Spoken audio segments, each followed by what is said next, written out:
दिन दिन मर रहा हूं, लेकिन इसका एहसास मुझे कब होगा। इंसान को हमेशा लगता है कि वो तो 70-80 साल जिएगा और इतनी उम्र तक मौत हमें छू भी नहीं सकती। चाहे हम इस बात को माने या ना माने, लेकिन ये सत्य है कि हम यही सोचकर जीते हैं। लेकिन समझने की बात यह है कि हम हर एक सांस के साथ मर रहे होते हैं। पता नहीं कौन सी सांस हमारी आखिरी सांस बन जाए। हम हर दिन मरते हैं, हर पल मरते हैं, लेकिन हमें इसकी अनुभूति नहीं होती, क्योंकि संवेदना के स्तर पर हमारा दिमाग, हमारा मन, हमारा शरीर बहुत नीचे है। और जिस दिन हमारी संवेदना का स्तर ऊपर उठेगा, उस दिन हम ये एहसास, ये अनुभूति कर पाएंगे कि हम हर पल मर रहे होते हैं, हर दिन मर रहे होते हैं। आज की जो कहानी मैं आपको सुनाने वाला हूं, वो एक ऐसे सवाल पर निर्भर है जो पूरी जिंदगी के सवालों का निचोड़ है।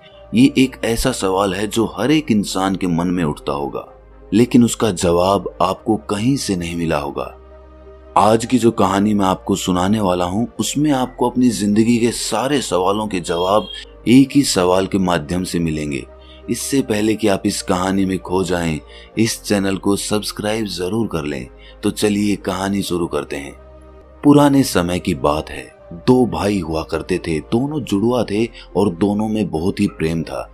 लेकिन उनमें से एक भाई संसार के हिसाब से बहुत कामयाब इंसान बना, मतलब उसने बहुत प्रतिष्ठा, बहुत धन संपदा इकट्ठी की। लेकिन दूसरा भाई जिंदगी में धन संपदा इकट्ठी नहीं कर पाया, ना ही प्रतिष्ठा इकट्ठी कर पाया। वो गरीबी में अपना जीवन जी रहा था। ऐसे ही समय बीतते बीतते बहुत साल बीत गए और अब ऐसा समय आ चुका था कि दोनों भाई बुढ़ापे का शिकार हो चुके थे। उनके जीवन के कुछ ही वर्ष या कहें कि कुछ ही पल बचे थे जीने के लिए। मौत उनके दरवाजे पर दस्तक दे रही थी। लेकिन इस समय दोनों भाइयों की परिस्थिति एक जैसी थी। दोनों भाई अपनी जिंदगी से संतुष्ट नहीं थे। एक भाई ने जहां पर भरी पूरी जिंदगी जी, पूरी प्रतिष्ठा, पूरा मान सम्मान, पूरी धन संपदा इकट्ठी की, वहीं दूसरा भाई कम धन संपदा इकट्ठी करके भी अपना जीवन जैसे तैसे गुजार लिया था। लेकिन आज जिंदगी के उस मोड़ पर उन्हें एहसास हुआ कि उनकी जिंदगी बिल्कुल खाली बीती है। चाहे उन्होंने जीवन में कुछ भी हासिल किया हो, कुछ भी किया हो, लेकिन उसका कुछ भी हासिल नहीं है। इसी वजह से उनका चित्त बुढ़ापे में बहुत ही उद्विग्न रहने लगा, बहुत ही परेशान रहने लगा। उन्हें मरने से पहले अपने तमाम सवालों के जवाब चाहिए थे। और इन्हीं सवालों के जवाब पाने के लिए एक दिन वो दोनों भाई एक बौद्ध भिक्षु के पास पहुंच जाते हैं। उस बौद्ध भिक्षु की प्रतिष्ठा नगर नगर में फैली हुई थी। तमाम तरह के सवालों के, मन की शंकाओं के निवारण वो किया करता था और दूर दूर से लोग अपने सवालों के जवाब पाने के लिए उसके पास आते रहते थे। जब दोनों भाइयों को उस बौद्ध भिक्षु के बारे में पता चला, तो वो भी अपने सवालों का जवाब जानने के लिए उस बौद्ध भिक्षु के पास पहुंच जाते हैं। बौद्ध भिक्षु उस समय ध्यान कर रहा था। सुबह का समय था। सूरज अपने उजले मुखड़े को लेकर आसमान में चमक रहा था। दोनों भाई उस बौद्ध भिक्षु को ध्यान में बैठे हुए देखते हैं और वहीं पर बैठकर उसकी ध्यान से बाहर आने की प्रतीक्षा करने लगते हैं। कुछ समय बाद वो बौद्ध भिक्षु ध्यान से बाहर आता है और सामने बैठे दोनों वृद्ध लोगों को देखता है। उनको प्रणाम करने के बाद वो बौद्ध भिक्षु उनके आने का कारण पूछता है। इस पर उनमें से एक भाई कहता है कि हमारे जीवन के तमाम सवालात हैं जिनका जवाब हम आपसे पाने के लिए आए हैं। ये सारे सवाल हमारे जीवन से संबंधित हैं और हमें आशा है कि आपसे हमें उन सवालों के जवाब मिलने में सहायता मिलेगी। ये सुनने के बाद कुछ सोचकर वो बौद्ध भिक्षु कहता है कि मुझे माफ कीजिएगा, मैं आपके सारे सवालों के जवाब नहीं दे सकता क्योंकि मेरे पास इतना समय नहीं है। लेकिन अगर तुम अपने सारे सवालों को एक सवाल में परिवर्तित करके मुझसे पूछो, तो शायद मैं तुम्हें उस सवाल का जवाब दे पाऊं। क्या तुम अपने सारे सवालों को, जीवन के सारे पलों को एक ही सवाल में पेश कर सकते हो? तो मुझसे वो सवाल पूछो।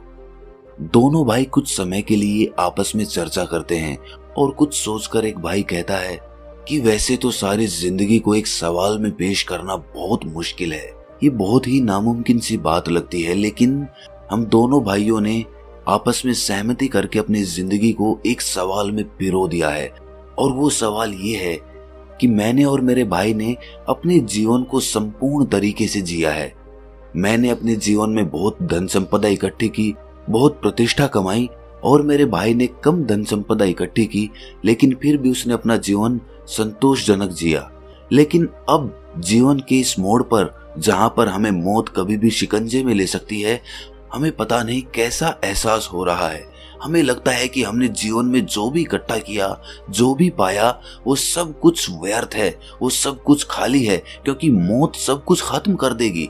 कल हम मर जाएंगे और हमारे सिद्धांत, हमारे मूल्य, हमारी धन संपदा, हमारी प्रतिष्ठा, हमारा संतोष सब यहीं पर पीछे छूट जाएगा।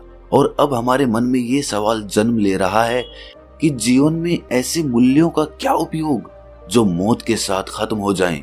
हमने अपने मूल्यों के लिए, जीवन के आदर्शों के लिए सब कुछ दांव पर रख दिया। हमने अपने बहुत अच्छे अच्छे रिश्तों का, अपने आदर्शों को, अपने मूल्यों को लेकर तावान कर दिया, उन्हें छोड़ दिया ताकि हमारे मूल्य, हमारे आदर्श बचे रह सकें। लेकिन आज जीवन के उस मोड़ पर हमें एहसास होता है कि वो सारे मूल्य एक बोझ की तरह हमारे सर पर बैठे हुए थे, और अब उन मूल्यों का क्या फायदा जब मौत उन सारे आदर्शों को, सारे मूल्यों को खत्म कर देगी। और ये सवाल हमारे मन को कचोट रहा है, हमारे मन को पीड़ा पहुंचा रहा है, क्योंकि हम जीवन के असली सत्य को पहचान ही नहीं पाए। और वो सत्य क्या है, ये हम अब भी नहीं जानते। और इस सत्य को जाने बिना मरना बहुत ही कष्टदायक अनुभव दे रहा है। कृपया करके मेरे इस सवाल का जवाब देने की कृपा करें। मैं जानना चाहता हूं कि इंसान के आदर्श, इंसान के मूल्य, इंसान की जीवन जीने की शैली कैसी होनी चाहिए ताकि वो बुढ़ापे में सभी सवालों से मुक्त होकर अपने प्राण त्याग सके। सवाल बहुत गहरा था। बौद्ध भिक्षु ने कुछ सोचकर इसका जवाब देना शुरू किया। उसने कहा कि जीवन के तमाम वर्षों तक हम ऐसे जीते हैं कि हम सदा के लिए जीने आए हैं, हमारा कोई अंत नहीं है। और जब तक कोई बीमारी या फिर बुढ़ापा हमें अपने शिकंजे में नहीं लेता, हमें लगता रहता है कि हम तो अजर अमर हैं, हमारी कोई मौत ही नहीं है। तुम बताओ कि बुढ़ापे से पहले तुम्हारे जीवन में कोई पल ऐसा आया जब तुम्हें लगा हो कि शायद ये सांस कहीं मेरी आखिरी सांस ना बन जाए? कभी ऐसा एहसास हुआ? कभी ऐसी अनुभूति हुई? क्या ऐसा सवाल तुम्हारे मन में कभी जवानी के दिनों में उठा? नहीं उठा होगा, क्योंकि उस वक्त इंसान तमाम तरह की वासनाओं में लिप्त रहता है। वो सोचता है कि जीवन में कुछ पाना है, धन इकट्ठा करना है, प्रतिष्ठा इकट्ठी करनी है, या फिर संतोष में अपना जीवन जीता है। और इसी प्रकार वो अपने मूल्यों को, अपने आदर्शों को अपने जीवन के लिए निर्धारित करता है। लेकिन जिस दिन कोई अनहोनी घटती है, जब मौत हमें अपने करीब नजर आती है, उस दिन हमारे मन में ये सवाल जरूर उठता है कि जीवन के आदर्शों का, जीवन के मूल्यों का क्या महत्व, उसका क्या हासिल? क्या हो अगर अभी मेरे प्राण निकल जाएं? क्या मेरे आदर्श, क्या मेरे मूल्य मुझे संतोष दे सकते हैं, परिपूर्णता से मरने का साधन दे सकते हैं? और उस समय हमें एहसास होता है कि जीवन के आदर्श और जीवन के मूल्य वो थे जो समाज ने हम पर डाले, जो इस जमाने की देन है, वो हमारे अपने नहीं हैं। हमने दुनिया में देखा लोगों को धन संपदा और प्रतिष्ठा इकट्ठे करते हुए, और हमने अपने जीवन के आदर्श वही चुन लिए, वही बना लिए। लेकिन ये आदर्श, ये मूल्य कागज की नाव की भांति होते हैं। जब बारिश आती है तो वो कागज की नाव तहस नहस हो जाती है। लेकिन जब तक इंसान को ये एहसास होता है, तब तक बहुत देर हो चुकी होती है। तब तक उसे लगता है कि मैंने अपना पूरा समय गंवा दिया, मैंने अपना जीवन व्यर्थ के आदर्श, व्यर्थ के मूल्य इकट्ठे करने में लगा दिया, कंकड़ पत्थर इकट्ठे करने में लगा दिया, लेकिन मुझे कुछ भी हासिल नहीं हुआ। और अब मेरे पास समय ही नहीं बचा, क्योंकि मौत मेरे दरवाजे पर दस्तक दे रही है।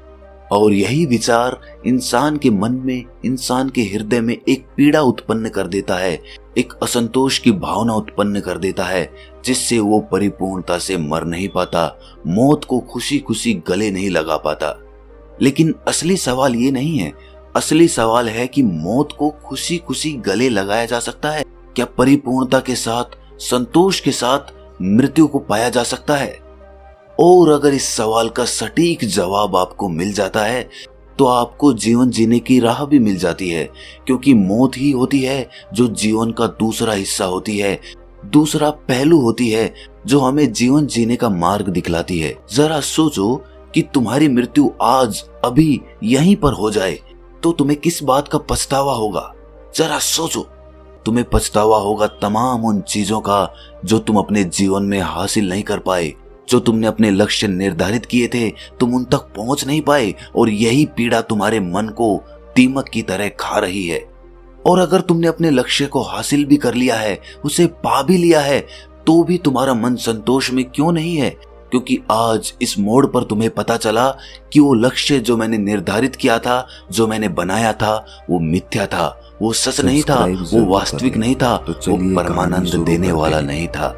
और इसीलिए वो लक्ष्य तुम्हारे मन को पीड़ा पहुंचा रहा है कि तुमने अंधकार में, अज्ञानता में एक गलत लक्ष्य को चुन लिया और जिंदगी भर उस लक्ष्य को पाने के लिए अपनी पूरी ताकत झोंक दी, और आखिर में तुम्हें पता चला कि वो लक्ष्य तो मिथ्या था, वो तो झूठा था। और जरा सोचो कि तुम लक्ष्य को पाने के लिए गलत दिशा में चले जा रहे थे, और जब तुम मीलों दूसरी दिशा में बढ़ते चले गए, तब तुम्हें दूसरे छोर पर पहुंचकर एहसास हुआ कि जीवन का लक्ष्य तो उस पार था, दूसरी तरफ था, लेकिन तुमने उसे आंखें खोलकर देखा ही नहीं, और तुम दूसरी दिशा में बढ़े चले जा रहे थे इस उम्मीद में कि शायद ये रास्ता जहाँ पर खत्म होगा वहाँ पर मेरा लक्ष्य मुझे मिल जाएगा। जिंदगी में खाना पीना तो जानवर भी खाते हैं, वो भी कमाते हैं, वो भी मेहनत करते हैं, तो वो भी अपना परिवार बसाते हैं, वो भी अपनी प्रतिष्ठा कायम करना चाहते हैं। लेकिन सोचने की बात यह है कि इंसान के लक्ष्य में और जानवर के लक्ष्य में क्या अंतर होता है, और अगर कोई अंतर नहीं होता तो क्या अंतर होना चाहिए। जानवर का लक्ष्य यहीं तक सीमित रहता है कि मुझे खाना मिल जाए और मैं आराम से अपनी जिंदगी जी सकूं। एक जानवर का यही लक्ष्य होता है। इसके अलावा उस जानवर को बच्चे पैदा करने में संतोष मिलता है और वो भोग और खाने के लिए अपना पूरा जीवन निकाल देता है। लेकिन आज के युग में हम देखते हैं कि इंसान भी इन्हीं चीजों का संग्रह करता है। वो चाहता है कि मैं धन संपदा इकट्ठी कर लूं, अच्छा घर बना लूं, अच्छा परिवार बसा लूं, और यही मेरा एकमात्र लक्ष्य है। इससे ज्यादा कुछ करना है तो समाज में प्रतिष्ठा भी बना लूं और मेरा जीवन परिपूर्ण हो जाएगा। कितनी समानता है दोनों के लक्ष्यों में। एक जानवर और एक इंसान का लक्ष्य लगभग बराबर सा लगता है, लगभग एक जैसा लगता है। और उनकी पत्नी तो फिर हम इंसान अपने आप को इंसान होने का अहंकार देकर क्यों जीते हैं? नहीं पड़ता। क्यों हम अपने आप को जानवरों से सर्वोपरि समझते हैं? अरे आखिर में हम जीवन तो वही जी रहे हैं जो वो जानवर जी रहे हैं, फिर दोनों में भेद क्या? ये बात लेकिन एक चैतन्य इंसान जिसकी चेतना थोड़ी ऊपर उठ चुकी है, उसे इस बात का एहसास होता है कि जानवर और इंसान में एक चेतना का फर्क होता है। जानवर की चेतना कम होती है, उसका होश कम होता है, वही इंसान की चेतना ऊपर होती है। इंसान की चेतना इस प्रकार बनाई गई है कि वो चाहे तो उससे परमात्मा को भी हासिल कर सकता है।